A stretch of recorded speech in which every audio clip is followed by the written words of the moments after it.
Explaining theology through pop culture. This is Apology Now. Heresy is a big thing in any religion. It can split entire groups, cause violence, and lead to death.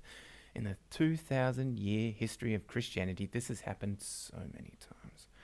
But just what is an heresy? In the online world, we have seen fandoms and online forums descend into furious rage. While the word heresy is not used, it looks a bit similar.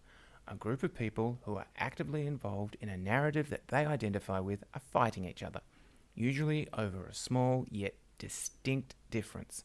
This can descend into the fandom being incredibly toxic and can ruin the fandom and its source narrative completely.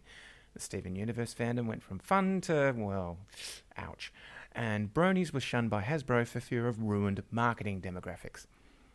Then there is He-Man. If we take a cursory look at the He-Man palaver, we may just see a bunch of old fanboys crying over changes made by Mattel.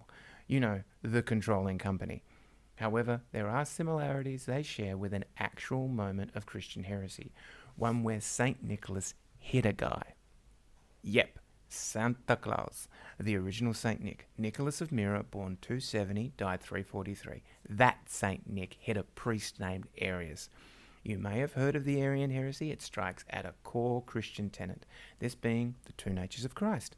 Arius argued that Jesus was just a man, an ordinary man, but like Flash Gordon, still saviour of the universe.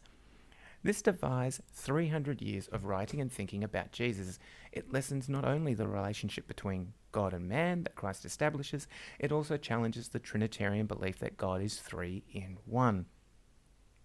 St. Nicholas was at the council when the Arian heresy was brought up. The priest Arius was sent to explain himself.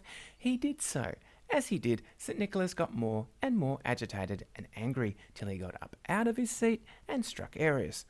The story goes that he was stripped of his bishop's robes, imprisoned, and the night Mary, the mother of Jesus, comes to comfort Nicholas. Mary gives Nicholas new robes, a copy of the Gospels. In the morning, the jailer finds Nicholas in full bishop's robes, unchained, and reading the Gospels. What we need to add here is that the council St. Nicholas attended was set up by the then Roman Emperor Constantine. Constantine came to be emperor, waging war under the banner of the cross. Under his rule, Christianity became a favoured faith. What Constantine saw in Christianity was a schmozzle requiring some order. There was no standard creed or biblical canon back then. Each region had a different wording of the creeds and certain texts that they saw as authoritative. There were defined beliefs, one of them being Jesus being God and human, and of course the triune nature of God. They're pretty important. Regional differences were mainly due to factors including distance and the many periods of persecution. St. Nicholas had lived through the persecution of Emperor Diocletian. He was ordered to attend Constantine's council, yet in the middle of the council, time is given to an upstart who is trashing the very beliefs that Nicholas was imprisoned for.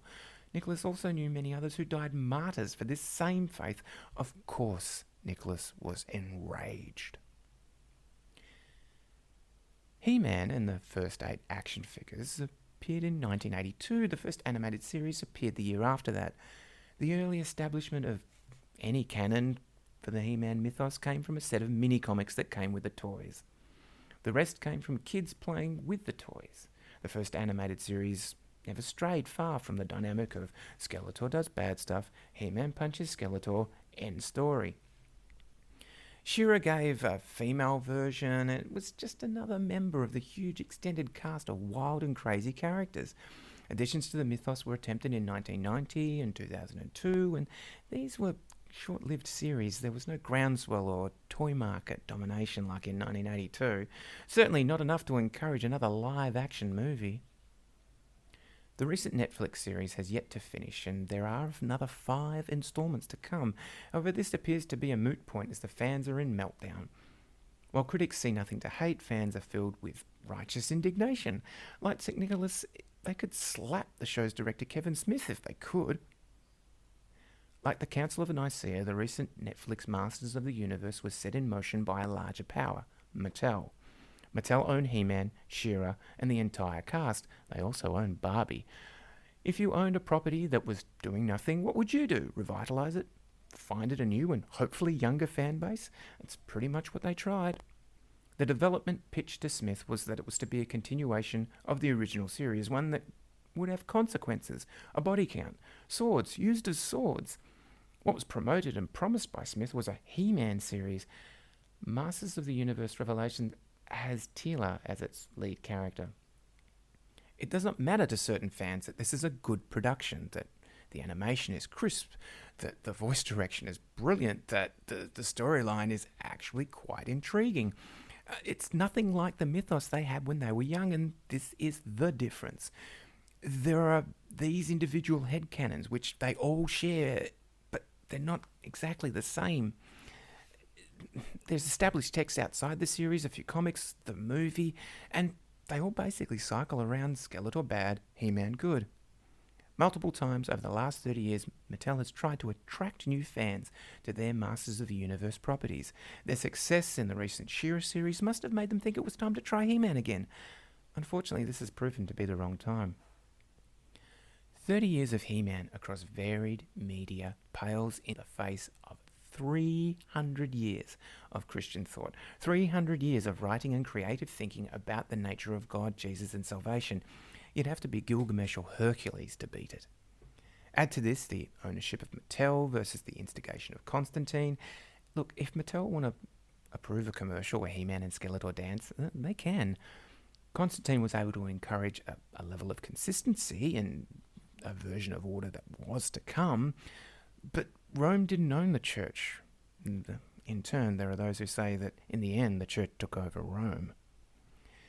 The lack of any substantial mythos of He-Man outside the good guy, bad guy cycle screams the need for additions, which of course Mattel tried to add on to. Yet when they promoted it, that He-Man was central to the story, which was true, he's still not the main character.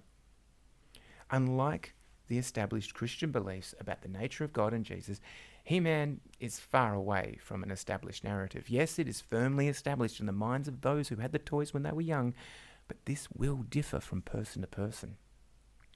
St. Nicholas struck Arius, not just because he spouted a different theory about Jesus. St. Nicholas was persecuted for believing Jesus' two natures. During these persecutions, people were martyrs, people Nicholas knew.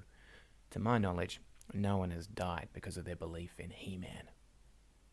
Well, that's the first apology now done. Thank you all very much for listening. Like, share, comment, subscribe, do all those things. Thank you very much, and we'll see you next time. Oh no, it's Skeletor. He-Man can't save you now.